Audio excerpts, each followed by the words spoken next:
Perkenalkan, nama saya Kevin Brilian. Jadi pada video ini Kevin akan menjelaskan dan memperagakan cara penggunaan komponen sistem informasi.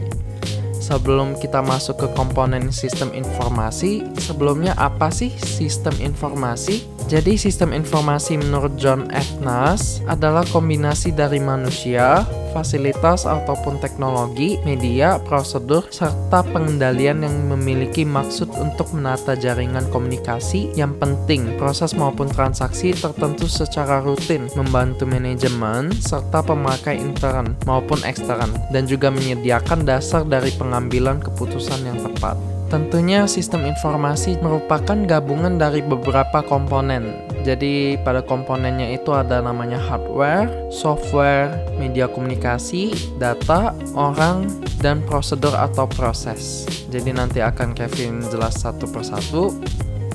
Jadi yang pertama ada hardware. Jadi kalau hardware itu dia mencakup perangkat fisik seperti komputer, server, printer, smartphone, dan juga lain-lain yang berbentuk fisik. Jadi kalau misalkan nih contoh, kalau misalkan ada seorang pegawai yang ingin mencetak laporan bisnisnya, biasanya kan menggunakan komputer tuh untuk mengetik laporannya.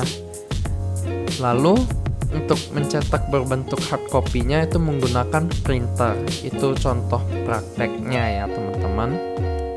Lanjut ke komponen yang kedua yaitu software atau perangkat lunak.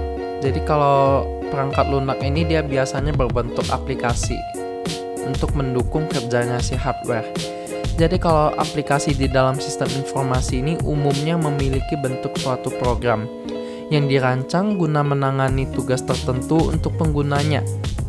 Salah satu contohnya dengan kita misalkan nih mengerjakan sebuah berkas dokumen laporan keuangan misalkan. Itu kan mungkin kita ketiknya melalui aplikasi namanya Microsoft Word ataupun dari Excel juga bisa. Itu untuk contohnya tuh. Kalau di Excel kan juga ada tuh, bisa teman-teman kasih rumus supaya hitungannya itu nggak sampai salah. Lanjut ke komponen yang ketiga yaitu media komunikasi.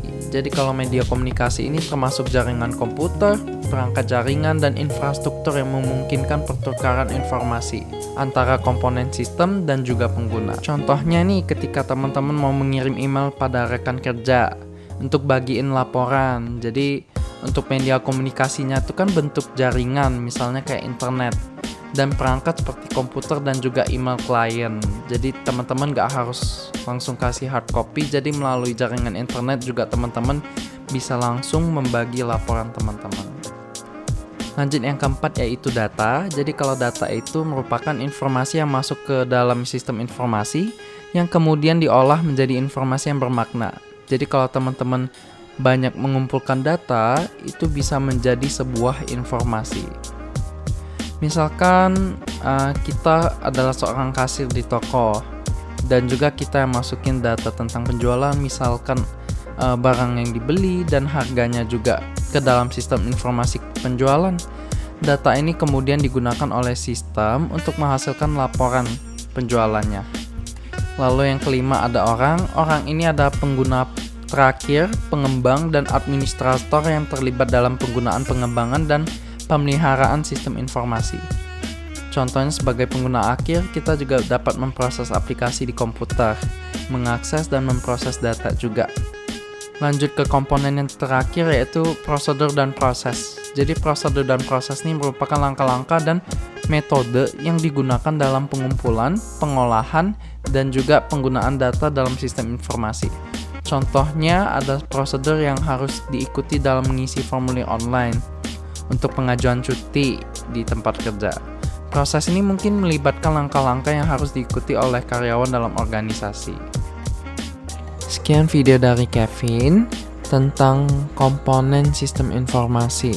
Semoga informasi ini dapat bermanfaat bagi teman-teman semua. Terima kasih.